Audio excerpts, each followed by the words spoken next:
এখন আপনার চিন্তা, আপনি আল্লাহর কেমনে খুশি করবেন সেই চিন্তা দুনিয়ায় আপনার।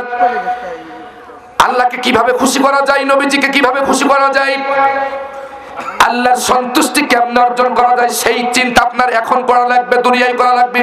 আর মৃত্যুবরণ করার পর আপনার আর কোনো চিন্তা নাই এরপর বান্দাকে কিভাবে আল্লাহ হেফাজত করবেন, কবর হিসাব কেমনে সহজ দিবেন, আখিরাতে হিসাব কেমনে সহজ দিবেন, এই চিন্তার এই দায়িত্ব মৃত্যুবরণ করার পর আমার আল্লাহর উপর অর্পিত হয়ে যায়। কিন্তু দুনিয়ায় দায়িত্ব হচ্ছে আমাদের আল্লাহর আনুগত্য করা, আর মরার পর জান্নাতে যাওয়া পর্যন্ত সব দায়িত্ব আমার আল্লাহর উপরে।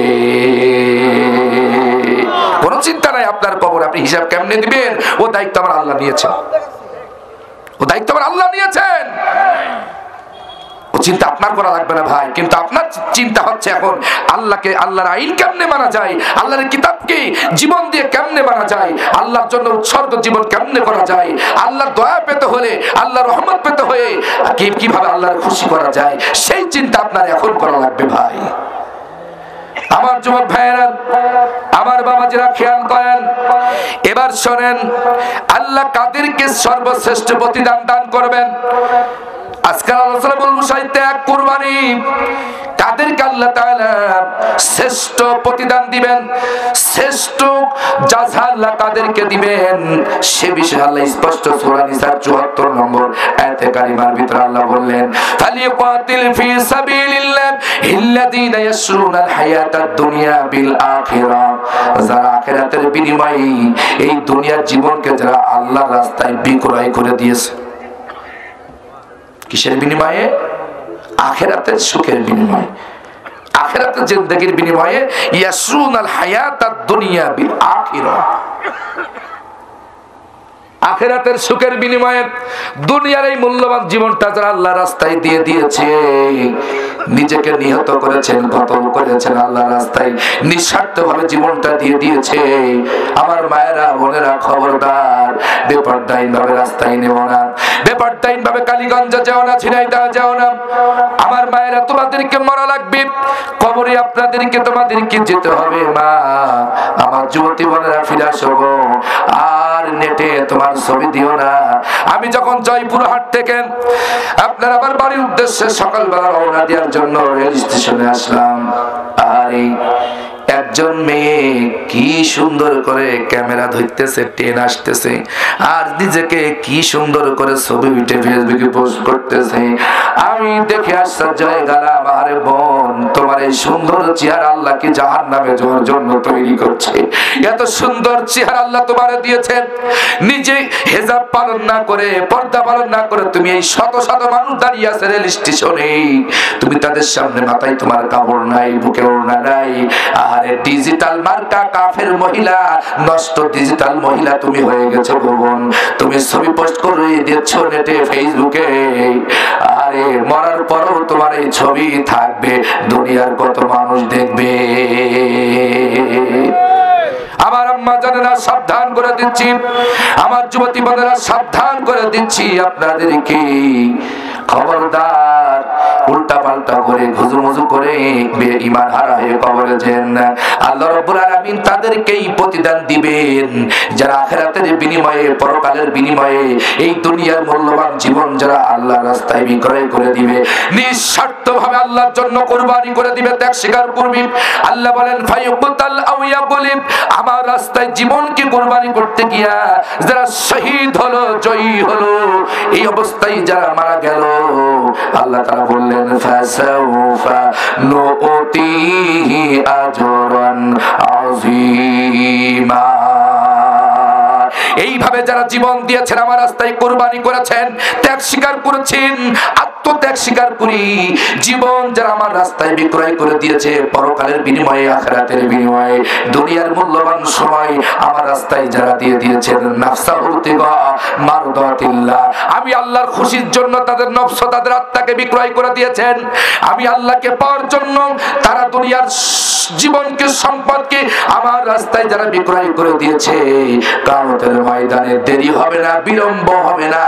ফাসাউফা, আল্লাহ বললেন খুব তাড়াতাড়ি, খুব দ্রুত, নুতিহি, প্রদান করে দেওয়া হবে আজরান আযীমা, সবচাইতে বড় প্রতিদান, যেটা আল্লাহ ওয়ালাদের জন্য রেখেছেন, আমাদের জন্য রেখেছেন। আল্লাহ বলেন আমার রাস্তায় যারা কুরবানি করেছে, জীবনকে বিলায় দিয়েছে, কিয়ামতের ময়দানে, আখিরাতের ময়দানে শ্রেষ্ঠ পুরস্কার, শ্রেষ্ঠ পুরস্কার, শ্রেষ্ঠ মর্যাদা, শ্রেষ্ঠ সম্মান আমার রাস্তায় যারা জীবন দিয়ে দিল, আমি তাদেরকেই, আমি আল্লাহ আখিরাতে সবচাইতে বড় প্রতিদান আমি তাদেরকেই দেব। জোরে বলেন সুবহানাল্লাহ, আরো জোরে আল্লাহু আকবার।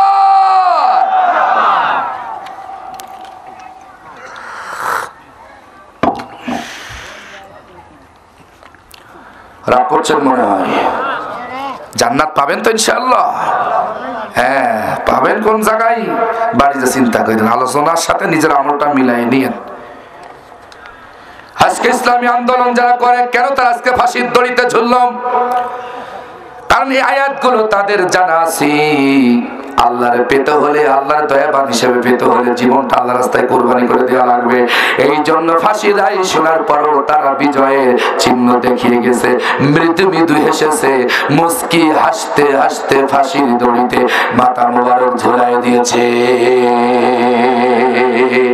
কারণ তারা জানে আল্লাহর কাছ থেকে শ্রেষ্ঠ প্রতিদান পেতে হলে নিজের জীবনটা আল্লাহর খুশির জন্য দিয়ে দেওয়া লাগবে। তারা চোর নয়, ডাকাত নয়, বদমাইশ নয়, সন্ত্রাসী নয়। তাদের অপরাধ হচ্ছে আল্লাহর দ্বীন কায়েমের আন্দোলন করা। তাদের অপরাধ হচ্ছে আল্লাহর জমিন, আল্লাহর দ্বীন বিজয়ের কাজ করেন। ইসলামী নেতা নেত্রীদের অপরাধ হচ্ছে শ্রেষ্ঠ কাজ ইকামতের দ্বীন প্রতিষ্ঠার আন্দোলন করা, কোরআনের রাজনীতি করা। এটাই হচ্ছে তাদের বড় অপরাধ, এছাড়া তাদের কোনো অপরাধ নেই। তারা জানে আল্লাহর জন্য জীবন দিতে পারলে আল্লাহর দয়াবান হিসেবে পাওয়া যাবে, আল্লাহকে মেহেরবান হিসেবে পাওয়া যাবে। আল্লাহু রাউফুম বিল ইবাদ।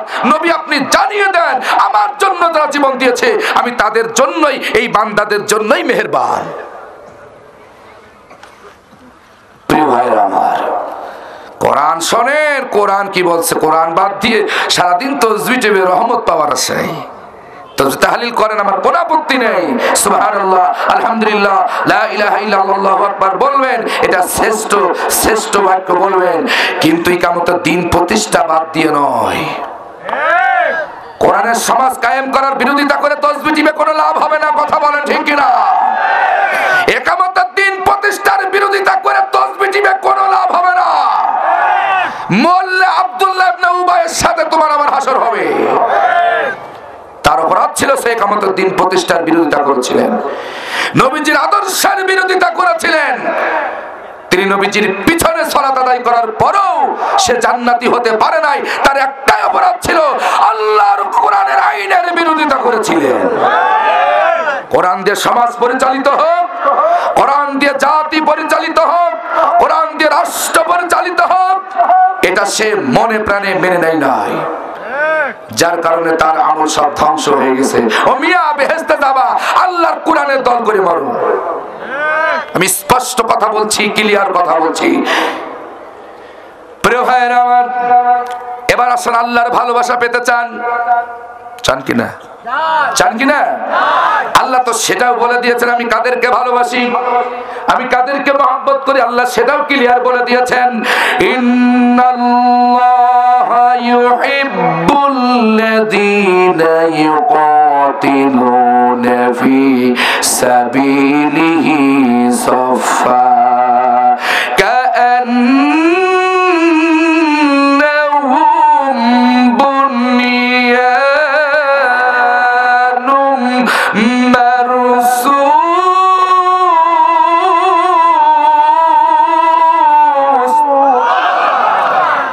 আল্লাহ কাদেরকে ভালোবাসেন সেই দলের কথা আল্লাহ এখানে বললেন। কোন শ্রেণীর মানুষকে আল্লাহ ভালোবাসে, কাদেরকে আল্লাহ ভালোবাসে, কাদেরকে আল্লাহ সম্মানিত করেন, কাদেরকে আল্লাহ মহব্বত করেন, কোন দলকে আল্লাহ মহব্বত করেন আল্লাহ স্পষ্ট কোরআনে বলছে। সূরা সফের 4 নম্বর আয়াতে কারিমার ভিতরে আপনি বাড়িতে পড়বেন, আল্লাহ বলেন ইন্নাল্লাহ, নিশ্চয় আমি আল্লাহ, ইউহিব্বুল্লাযীনা ইউকাতিলুনা ফি সাবিলি, যারা আমার রাস্তায় সংগ্রাম করে, আমার রাস্তায় দল করে, মিটিং করে, মিছিল করে। কিভাবে করে?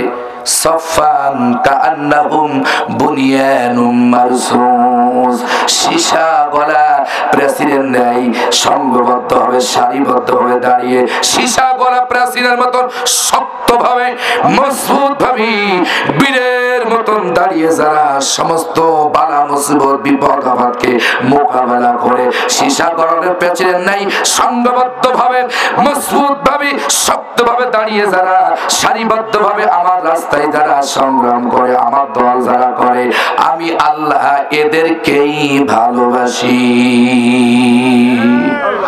তাহলে আপনি ভালোবাসা পেতে চান, কোরআনের দল করে। আল্লাহর ভালোবাসা পেতে চান, সীসা গলা প্রাচীরের ন্যায় শক্তভাবে দাঁড়িয়ে আল্লাহর পথে সংগ্রাম করেন। কত সংগ্রাম এখন আমরা দেখছি সমাজে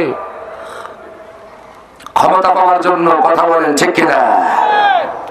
কি অশান্তিতে আমরা জীবন যাপন করছি ভাই, দুনিয়া দুনিয়া করে মানুষ পাগল হয়ে যাচ্ছে, কথা বলেন ঠিক কিনা? ভাই আমি কি বানিয়ে কোনো কথা বলছি? আয়াত দিয়ে বলছি, ব্যাখ্যা টানলে তো উপর পর্যন্ত চলে যাবে। এর যে ব্যাখ্যা আছে, ব্যাখ্যা টানলে উপর পর্যন্ত চলে যাবে। আমি অত দূর পর্যন্ত যাচ্ছি না, ছোট মানুষ, যে পর্যন্ত আল্লাহ নেয় আমি সেই পর্যন্তই যাই। মুসলমানেরা, আল্লাহ তাদেরকেই ভালোবাসেন যারা সীসা গলা প্রাচীরের নাই সারিবদ্ধ ভাবে দাঁড়িয়ে বীরের মতো আল্লাহর রাস্তায় সংগ্রাম করে, আল্লাহ তাদেরকেই ভালোবাসে। এটাই হচ্ছে আল্লাহর কথা, এটাই হচ্ছে আল্লাহর কথা। কোরআন হাদিস বাদ দিয়ে আমল করে আল্লাহর ভালোবাসা পাবা, এটাও সম্ভব।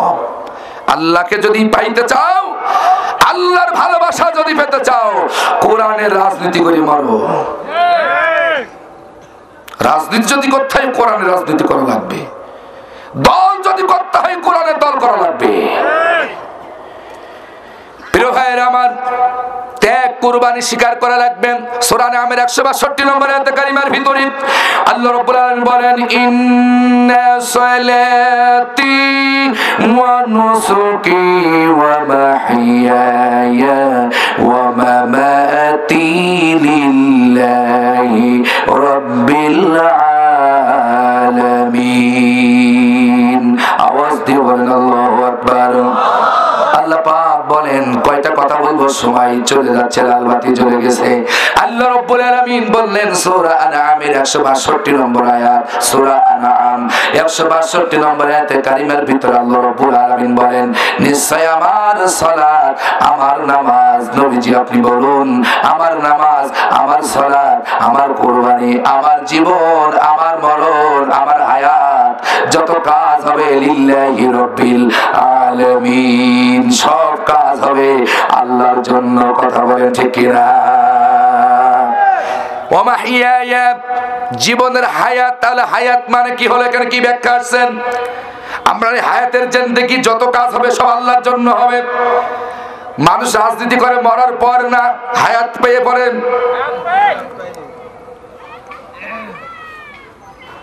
আপনি কি বুঝাতে চাচ্ছেন আমাদের? কি বুঝাতে চাইলেন? আর আল্লাহ কি বুঝাতে চাচ্ছেন? আল্লাহ বলেন, জীবনে যত কর্ম হবে হায়াতের ভিতরে সব আমার জন্য হবে। তাহলে তোমার মিটিং হবে আল্লাহর জন্য, তোমার মিছিল হবে আল্লাহর জন্য, তোমার রাজনীতি হবে আল্লাহর জন্য, তোমার গুলাগুলু হবে আল্লাহর জন্য, তোমার খেলা হবে আল্লাহর জন্য। কথা বলেন, কথা বলেন। তোমার খেলাটাও হবে আল্লাহর জন্য। লিল্লাহি রাব্বিল আলামিন। জীবনে যা করবা বান্দা সব আল্লাহর জন্যই হওয়া লাগবে, তাহলে আল্লাহর দয়া পাওয়া যাবে। এছাড়া সম্ভব না, কোনো মত সম্ভব না। আয়াত নেন। এবার আসলে একটা হাদিস পড়েছিলাম, হাদিসের ব্যাখ্যা করে আমার আরেকটি দায়িত্ব আছে, সেদিকে আমি যেতে চাই।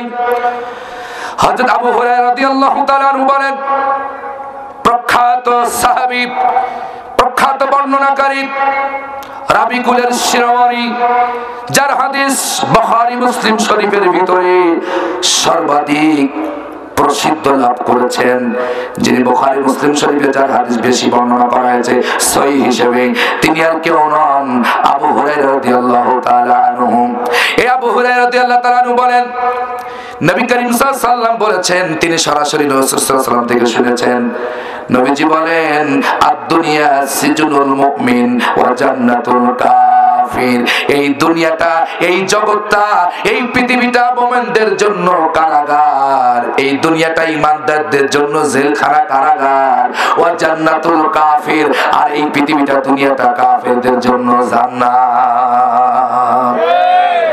এবার তাকিয়ে দেখেন তো আপনি হাদিসটা মিলাইয়ে, বাবা দেখেন আপনি মিলাইয়ে, কোন দল কারাগারে আছে, কোন শ্রেণীর লোক কারাগারে আছে, কোন আলেমরা কারাগারে আছে। আল্লাহ রাসূল বলছে, আদ-দুনিয়া সিজনুল মুমিন, এই দুনিয়াটা মুমিনদের জন্য কারাগার, কয়েদিখানা, জেলখানা। এটা সুখের জায়গা না, এটা দুঃখের জায়গা, এটা কষ্টের জায়গা, এটা ত্যাগ স্বীকার করার জায়গা, এটা কুরবানি করার জায়গা। কথা বলেন ঠিক কিনা? আজকের আলোচনা হচ্ছে কুরবানি ত্যাগ। বিশাল আলোচনা ছিল, সময় নেই। আদ-দুনিয়া সিজনুল মুমিন, যারা মুমিন, যারা ঈমানদার, তাদের জন্য দুনিয়া কারাগার, তাদের জন্য জেলখানা। মিয়া তুমি তোমার 14 গোষ্ঠী পিরিগিরি করলে একদিনও কারাগারে গেলে না। সবাই বলেন ঠিক কিনা? আরো জোরে বলেন। তাহলে হাদিস তো তুমি মানতেই পারলে না জীবনে, বেচতে বাবা কেমনি? তুমি তখন হাদিসই মানতে পারলে না, গেছেন তো তৈরি হয়ে যান যাওয়ার জন্য, তা না হলে কিন্তু বিপদ আছে। ঘুজু মুজু করে বেহেশতে বাবা, ঘুজু মুজু দুনিয়ায় চলবে, কবরে চলবে না, আখিরাতে চলবে না। কথা বলেন ঠিক কিনা? ফিরে আসেন, আমি সকল দলকে পায়ে ধরে বলে যাচ্ছি, আমাদের কথা শুনলে তোমরা রাগ করো, খেলা বুঝবা মরার পর, যখন দুর্বুঝ বাহিনী তোমার কায়দা করে কষবে। কথা বলেন ঠিক কিনা? সেদিন বুঝবা কিয়ামতের ময়দানে, যেদিন ফেরেশতা তোমার কায়দা করে কষবে। আজকে হুজুরদের কথা ভালো লাগে না, ইসলামের কথা ভালো লাগে না, কোরআনের কথা ভালো লাগে না। অন্যায় ভাবে আলেমদেরকে বছরের পর বছর কারাগারে বন্দী করেছো। নিরপরাধ আল্লাহওয়ালাদেরকে তুমি কষ্ট দিয়েছো, বাড়ি ছাড়া করেছো। জবাব তোমাকে দিতে হবে, মরতে তোমাকে হবে, আল্লাহর দরবারে তোমাকে জবাব দিতেই হবে, দিতেই হবে, দিতেই হবে। কথা বলেন ঠিক কিনা? জবাব তোমাকে দিতে হবে বন্ধু, ভুল পথে চলো না। একটু কবরের কথা স্মরণ করো, একটু আখিরাতের কথা স্মরণ করো ভাই। কেউ তোমার বাঁচাতে যাবে না। তোমার আমল যদি ভালো হয়ে যায়, তোমার কর্ম যদি ভালো হয়, আল্লাহর জন্য যদি ত্যাগ স্বীকার করতে পারো, আল্লাহর জন্য যদি ঈমান আনতে পারো, সব কাজ, অর্থনীতি, সমাজনীতি, রাজনীতি, বিচার নীতি, পারিবারিক নীতি, আইন আদালত নীতি, কোর্ট কাছারি নীতি, সব যদি আল্লাহর জন্য করতে পারো, আল্লাহর দয়া, আল্লাহর ভালোবাসা আমাদের জন্য রয়েছে। আল্লাহ ওয়াদা দিয়েছেন, চিল্লাই করেন আল্লাহু আকবার। এ কোরআনের পক্ষে থাকতে রাজি আছেন কে কে? দু হাত তুলে দেখা। লিল্লাহি তাকবীর, লিল্লাহি তাকবীর, লিল্লাহি তাকবীর। আল কোরআনের আলম, আল হাদিসের আলম, কোরআন আছে যেখানে, কোরআন নাই যেখানে, বাংলার মুসলিম, বাংলার মুসলিম। লিল্লাহি তাকবীর। রাগ করছেন মনে হয়? রাগ করেন না ভাই, আপনাদের সাথে আমার কোনো শত্রুতা নাই ভাই। আপনাদের জাহান্নাম থেকে বাঁচার জন্য বলছি, কবর আযাব থেকে বাঁচার জন্য বলছি। আমার যুবক ভাইরা, আমার আওয়ামী লীগের ভাইরা, আমার বিএনপির ভাইরা, আসেন ভাই, আমরা মুসলমান, আমরা এক আদম সন্তান, আমরা এক মা হাওয়া থেকে আসছি, আমরা পরস্পর সব আত্মীয়, আমরা পরস্পরের সব আত্মীয় ভাই। আমাদের আদি পিতা, আমাদের বাপ আদম, আমাদের মা হাওয়া, আমরা ওখান থেকেই এই সিরিয়ে ছুটিয়ে আসি। আসেন ভাইয়েরা, কার সাথে আপনি বেয়াদবি করছেন, কাকে আপনি আঘাত করছেন, কাকে আপনি মারছেন, আপনি বিবেক খাটান। আমি কোন জাতিকে আঘাত করছি, কাকে আমি কষ্ট দিচ্ছি, সেটা আমার ভাই। আমরা তো মুসলমান, মুসলমানরা মুসলমানকে অন্যায় ভাবে আঘাত করতে পারে না, পারে না, কষ্ট দিতে পারে না। প্রিয় ভাইরা আমার, আসেন আমি আপনাদেরকে আহ্বান করছি, ত্যাগ একটু স্বীকার করেন, কুরবানি স্বীকার করেন, আল্লাহর জন্য একটু সময় বেশি বেশি দেন, মানুষকে দাওয়াত দেন। খামাকা চায়ের দোকানে বসে থাকেন না। যে বন্ধু নামাজ পড়ে না, বন্ধুর কাছে বারবার যান, বারবার যান, বন্ধু আয় নামাজ পড়, আমি নামাজে, তুই আমার বন্ধু, তুই জাহান্নামে যাস, এটা আমরা চাবো না। আমরা একসাথে আল্লাহর ইবাদত করি, আমরা আশা করব আল্লাহর রহমত, আল্লাহর দয়া, আল্লাহর ভালোবাসা আমরা পাবো। আয় বন্ধু, আর নামাজ ছেড়ে দিস না। ও যুবকেরা, তোমার বন্ধুকে দাওয়াত দাও, তোমার বন্ধুর পিছনে একটু সময় দাও। এই বন্ধু যে তোমার কথা শুনে যদি নামাজি হয়, তোমার বন্ধু সারা জীবন ইবাদত করে যে সওয়াব পাবে, আর তোমার সামান্য চেষ্টায়, এই কথায় দ্বারা যদি সে ফিরে আসে, সারা জীবন ইবাদত করে যে সওয়াব পাবে, তুমি তোমার কথাই যে ফিরে আসলো, তুমি এই কথাটা বলে সেই ইবাদত করে যে সওয়াব, তুমি তাকে ফিরে আসলে সমানে সমানে সওয়াব পেয়ে যাবে। আরো জোরে। শুধু কি তাই, নবীজি বলেছেন, খাইবার যুদ্ধের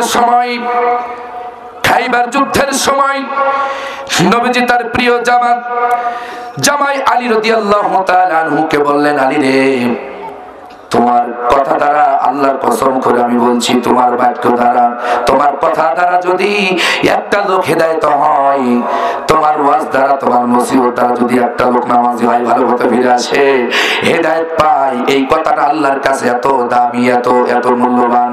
আরব মরুকাবাই মালভূমিতে সব চাইতে লাল উটনি যেটা মানুষের কাছে প্রিয়, যে কথা দ্বারা তুমি মানুষকে আল্লাহর রাস্তায় ফিরিয়ে নিয়ে আসলে, যে কথা দ্বারা মানুষ হেদায়েত পেল, সত্য পথ খুঁজে পেল, এই কথাটার এত দাম, ওই লাল উটনির চাইতে এই কথাটা আল্লাহর কাছে বেশি দামি।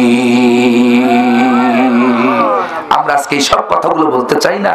গালিগালাজ, অশ্লীল, বিহাপানা, একসাথে বন্ধুরা থাকলে সারা শুয়োরের বাচ্চা এইভাবে গালিগালাজ করে, অশ্লীল ভাষা ব্যবহার করে, এগুলো মুসলমানের আদর্শ নয়। তোমার কথা হবে মানুষকে দাওয়াতিমূলক কথা হবে, মানুষকে চরিত্র পরিবর্তনমূলক কথা হবে, তোমার লেকচার হবে, তোমার ভালোবাসা হবে, মানুষকে আল্লাহর পথে আহ্বান করামূলক ভালোবাসা হবে, মানুষকে দ্বীনের পথে আহ্বানমূলক কথা হবে। ও আমার যুবকেরা, আমার কলিজার টুকরা যুবকেরা, নিজেকে সতর্ক করো ভাই, জাহান্নাম থেকে বাঁচাও, বন্ধুকে বাঁচাও, নিজে বাঁচো। আমার মায়েরা, বোনেরা, পর্দার অন্তরালে যারা আছেন, আপনার বান্ধবীকে বাঁচান, আপনার মেয়েকে বাঁচান, আপনার ছেলেকে বাঁচান, ফিরে আসেন, নিজেরা হিজাব পালন করেন, পাঁচ ওয়াক্ত নামাজ পড়েন, ছেলে মেয়েগুলোকে সুশিক্ষায় শিক্ষিত করেন, আলেমা বানান, তাদেরকে দ্বীনি শিক্ষায় শিক্ষিত করেন। যারা নামাজ পড়ে না ছেলে মেয়ে, তাদেরকে নামাজের তাগিদ দেন। যে মেয়ে পর্দায় থাকে না, তাকে পর্দার জন্য আদেশ করেন, নির্দেশ দেন। আর ফ্যামিলিটাকে ইসলাম দিয়ে সাজান, কোরআন দিয়ে সাজান, নিজে বাঁচুন, পরিবারকে বাঁচান। প্রিয় ভাইরা, অনেক কথা ছিল, সময় নাই। আসুন আমি আপনাদেরকে আহ্বান করছি, এখানে অনেক মা বোনরা আছেন, ও মা, আপনাদের পেটে আমাদের জন্ম, আপনাদের পেটে আমাদের জন্ম, ওই পেটের দাম অনেক। সারা জীবন আপনাদের খেদমত করেও আমরা একটি ফুটা দুধের ঋণ আমরা শোধ করতে পারি না। সারা জীবন যেই জায়গায় আপনারা আমাদের স্থান দিয়েছিলেন, কলিজার নিচে, বিজ্ঞান বলছে সন্তানের বয়স যখন 7 মাস হয়ে যায়, তখন মায়ের যে থলিটা 10 ইঞ্চি লম্বা, ওটা পরিপূর্ণ হয়ে যায়। পরিপূর্ণ যখন হয়ে যায়, তখন তার পা তো বাড়তে থাকে, শরীর তো বাড়তে থাকে, পা কোথায় রাখবার জায়গা থাকে না থলির ভিতরে, তখন পাটা আস্তে করে আল্লাহ সেট করে দেয় মায়ের মেটে, এই কলিজার নিচে। আর সন্তান যখন নড়াচড়া করে, পা দিয়ে যখন গোটা মারে, তখন মায়ের কলিজায় লাগে। মা তখন ব্যথায় ছটফট করে, যন্ত্রণায় ছটফট করে। ও মা, আপনাদের ঋণ আমরা জীবন দিয়েও শোধ করতে পারবো না। সুতরাং আপনাদের চরিত্র নিজেরা হেফাজত করেন, নিজেরা জাহান্নাম থেকে বাঁচেন, বেপরদাহীন ভাবে রাস্তায় নেবেন না। 3টা লাথি 7 মাসের ভিতরে 3টা লাথি, সব চাইতে বড় লাথি বারে সন্তান মায়ের মেটেই, মায়ের কোলে যায়। বিজ্ঞান বলেছে এই লাথি যদি কোনো পিতার কলিজায় সন্তান মারত, সাথে সাথে পিতা জানাই হাড়েরা করে মারা যেত। বিজ্ঞান মায়ের কলিজাটা নিয়ে রিসার্চ করেছেন, গবেষণা করেছেন।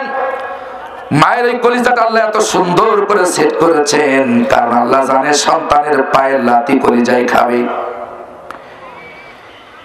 সবচাইতে 3টা লাথি মারে, আর এই লাথিগুলোর ভিতরে ছোট্ট লাথি একবার নয়, 2বার নয়, রুহ দেওয়ার পর যখন সন্তান নড়াচড়া করে 4,500 বার লাথি সন্তান মায়ের বুকে মারে।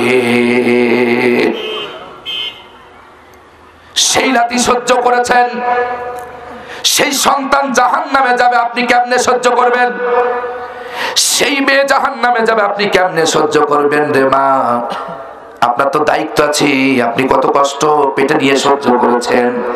দুনিয়া আসার পর সেই সন্তানকে আপনি জাহান্নামে ঠেলে দিচ্ছেন। নামাজ নাই, ইসলাম নাই, পবিত্র নাই, আপনার মেয়ে পর্দায় থাকে না।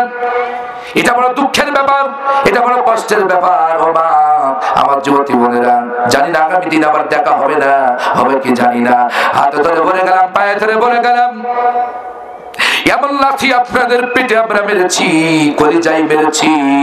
এই লাথি যদি কোন পিতার কলিজায় মারা হতো, পিতা ছটফট করে জায়গায় মারা যেত। কিন্তু আল্লাহ আপনাদের সেই ক্ষমতা, সেই শক্তি আল্লাহ দিয়েছেন। খবরদার, নিজেদের চরিত্রকে আলগা করে, নিজেদের চেহারাকে আলগা করে রাস্তায় দেখায়েন না।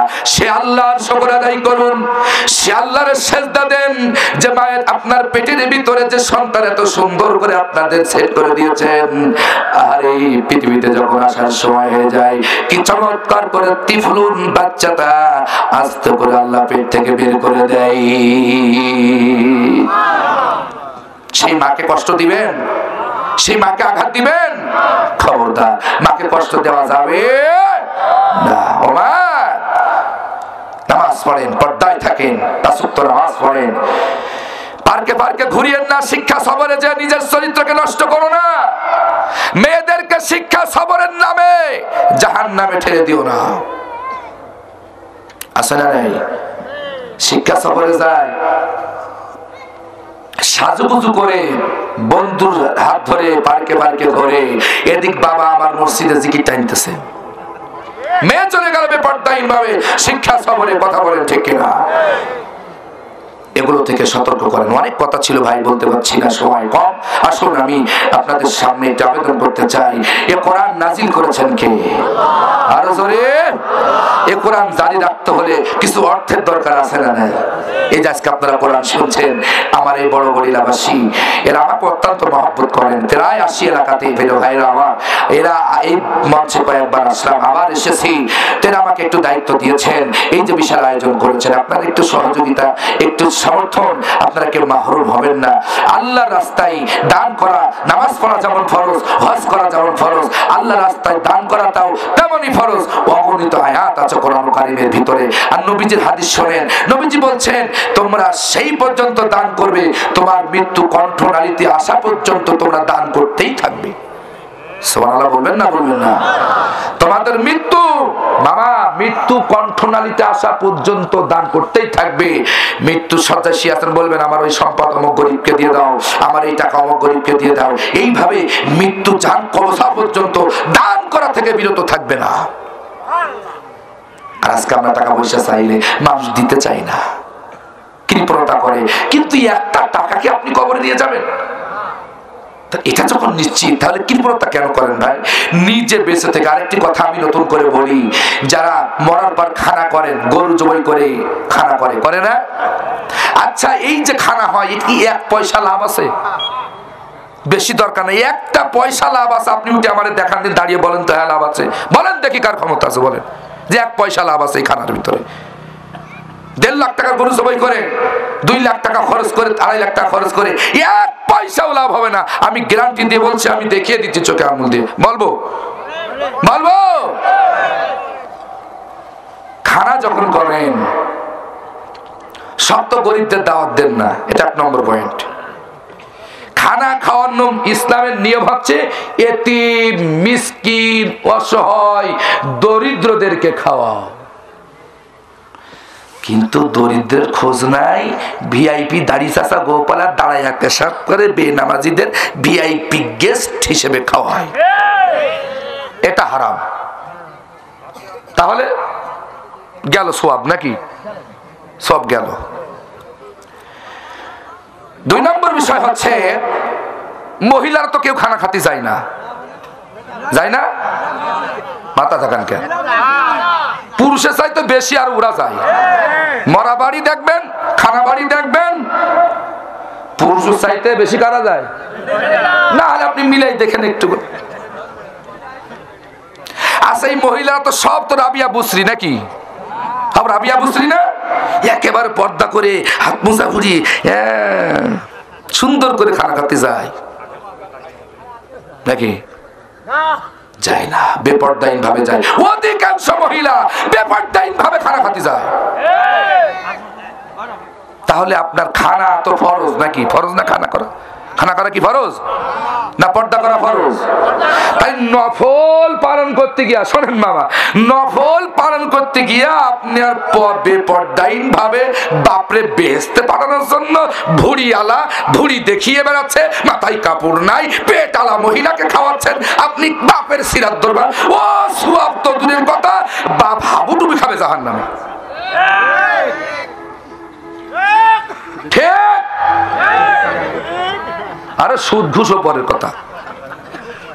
মানে খারাই যে 1 পয়সাও লাভ হবে না। আমি পয়েন্টগুলো আপনাদের ধরিয়ে দিচ্ছি চোখে আঙুল দিয়ে। 1 টাকারও লাভ হবে না, বরং আর গুনাহ আর গুনাহ, গুনাহ আর গুনাহ। এমন কোন খানা নেই যে মারামারি হয় না। এই আত্মীয়র এই শ্বশুর বাড়ির ভাই, ওর শ্বশুর বাড়ির ভাই বোনেরা শালীরা আসছে, একটু গোশ কম পড়ে গেছে, দেখো। এমনকি বিয়ের মজলিসেও বর আর কইনে হাতাহাতি বেঁধে গেছে, দেখবেন আপনি নেটে সার্চ দিয়ে। বর আর কইনে 2 জন মারামারি বেঁধে গেছে বিয়ের এই খানা নিয়ে। কথা কোন ঠিক কিনা? খানা করবেন না, আমি কোরআন শরীফ হাতে করে বলছি, কেউ খানা করবেন না। ওই টাকাটা শোনেন, ওই টাকাটা আপনি এখন বেঁচে আছেন, আপনি নিজে হাতে কোন অসহায় দরিদ্র মিসকিনদেরকে দেন, নাই কোনো প্রতিষ্ঠানে দেন, কোন মাদ্রাসায় দেন, কোন মসজিদে। যে আমি মরার পর কোনো খানা হবে না, আমার যে সম্পদ থেকে 1 লাখ টাকা 2-1.5 লাখ টাকা খরচ হবে খানা করতে, আমি নিজে হাতে মসজিদ মাদ্রাসার গরিবদের কাছে বিলিয়ে দিয়ে গেলাম। এখানে 100-এ সওয়াব আছে, 99ও কমানোর সুযোগ নেই, 1% কমানোর সুযোগ নেই। আপনি নিজে হাতে, ঠিক আছে তো নাকি মুফতি সাহেব? নিজে হাতে আপনি যেটা দান করলেন, ওই 1 লাখ টাকার গরু জবাই না করে, 1.5 লাখ টাকা দিয়ে খানা না করে, আপনি 50,000 টাকা নিজে হাতে দান করে যান। তার চাইতে আপনার হাজার হাজার গুণ লাভ হবে। সুবহানাল্লাহ বলবেন না? বলবেন না? আপনারা আসলটা চিনেন না, আসল রাস্তায় যান না, আপনারা ভুল রাস্তায় হাঁটছেন। আর যদি খানা খাওয়াতে হয়, শোনেন, খানা যদি খাওয়াতে হয়, আপনি জীবদ্দশায় বেঁচে থাকতে আপনি টার্গেট নেন, আপনার গ্রামে কোন লোকটা 3 বেলা ভালোভাবে খেতে পারে না, আপনার ইউনিয়নে কোন লোকগুলো ভিক্ষা করে খায়, আপনি তাদের নামের তালিকা লিস্টি করে তাদের একদিন বাড়িতে দাওয়াত দেন। দাওয়াত দিয়ে গোশত ভাত লাগবে না, আপনি শুধু ডাল ভাত খাওয়ান। ডাল ভাত দিয়ে 2 পেট ভরে আলু ভাত আর ডাল দিয়ে খেতে দেন, ওরা প্রাণ খুলে দোয়া করতে করতে বাড়ি যাবে।